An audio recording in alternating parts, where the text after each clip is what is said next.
SMC के जो सदस्य हैं, सचिव हैं, आप सभी का सामुदायिक सहभागिता के 3 दिवसीय प्रशिक्षण में राजकीय प्राथमिक विद्यालय गढ़ी में हार्दिक स्वागत, हार्दिक अभिनंदन। और सर्वप्रथम आप लोग यहाँ पर आए हैं तो सबसे पहले तो अपने लिए तालियां बजाएंगे आप लोग।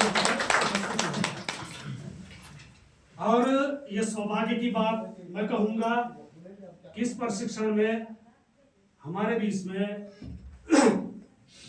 हमारे उप शिक्षा अधिकारी महोदय भी उपस्थित हैं, हमारे बीआरसी समन्वयक जी उपस्थित हैं और सीआरसी गवाणी यहाँ पर उपस्थित है। दीप प्रज्वलन चूंकि पूर्ण में हो चुका है, तो सर्वप्रथम जैसा कि किसी भी प्रशिक्षण में होता है परिचय के साथ, ताकि हम सभी जान पाएंगे कि किन किन विद्यालयों से यहाँ पर प्रतिभाग हो रहा है। तो सर्वप्रथम मैं खुद से शुरू करूंगा।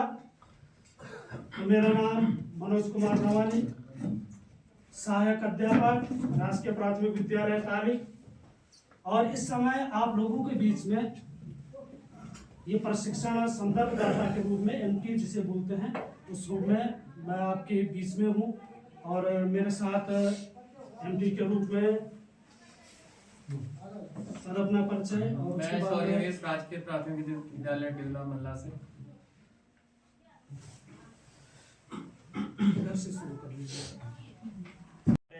अभी मान लीजिए चलिए 8 महीने हो जाएंगे, उसके ज़्यादा पहली बार मैं इस इलाके में आया हूँ, तो बस यही है। इससे ज़्यादा आगे को आपसे जानना चाहूँगा मैं कि आखिर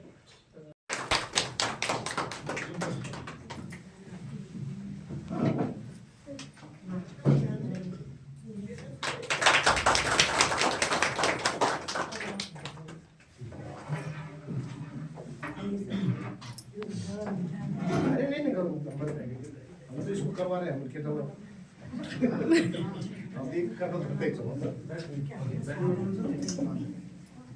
सर बोलिए ये आप बाकी होइए सर एक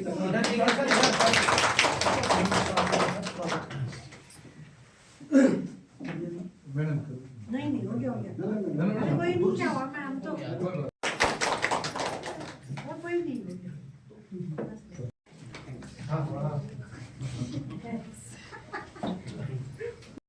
और पटवारी की क्या है कि अब हमने लगभग सारी बस्तियां पटवारी से वेरीफाई करवा दी है कि भाई ड्यूल है या ब्यूला मल्ला है, ये फलाना। जैसे ब्यूला मल्ला है तो मुझे लग रहा है ब्यूला मल्ला की जो बच्चे हमारे वहाँ जाते हैं कुटिया खाल जाते होंगे, तो उनको लगभग कुटिया खाल वालों ने और ये दमदेव वालों ने इस बार बहुत बढ़िया स्टेप लिया है। और लिया खाल वालों ने, इन 3 लोगों ने मतलब इनके जो प्रधानाचार्य है इन्होंने अपना थोड़ा बच्चों से ये चीज ली, तो इनके बच्चों को इस बार वो 6-6 हजार रुपए का धनराशि प्राप्त हो जाएगी। और पिछली बार यहाँ दमदेव तो पिछली भी दिया था हमने, मतलब मुझे लग रहा है कि 44 बच्चों को पिछली बार भी दिया है ना। तो मेरा कहना है कि ये एसएमसी की बैठकों में ये होना चाहिए। एक चीज मैंने और कही थी कि उसमें हमारे यहाँ से बच्चे नहीं हो रहे। जैसे हमारे कोई भी बच्चा विकलांग का मतलब ये नहीं होता कि उसका पाँव टूटा हो या कुछ मतलब हो सकता है, कोई कोई और भी विकलांग, मानसिक भी विकलांगता हो सकती है ना, किसी की समझ में देर में आ रहा है। सब बच्चों के पढ़ने में वो बच्चा देर में समझ रहा है, वो हम उनको मतलब समेकित बच्चों में उनको गिनते हैं। तो मैंने आप लोगों को कहा था कि इन बच्चों के लिए भी हम जो है अलग से ये प्रोवाइड कराते हैं, पैसे की व्यवस्था होती है सरकार की तरफ से। तो आप उन बच्चों को अपने यहाँ नॉमिनेट करवाइए। जब गुरुजी यहाँ से बाल गणना देते हैं तो उसमें बाल गणना में उनको ऐड करवाइए। अभी हमारे पूरे ब्लॉक में केवल 9 बच्चे हैं। आप बताओ, अब हम वहाँ पर तो हम अपने को बचाने के लिए, अपनी शर्म बचाने के लिए बोल देते हैं। जैसे उन्होंने बोले यार राव जी आपके पूरे पोखड़ा में 9 बच्चे हैं, हम बोलते साहब हमारे यहाँ विकलांग होते नहीं है।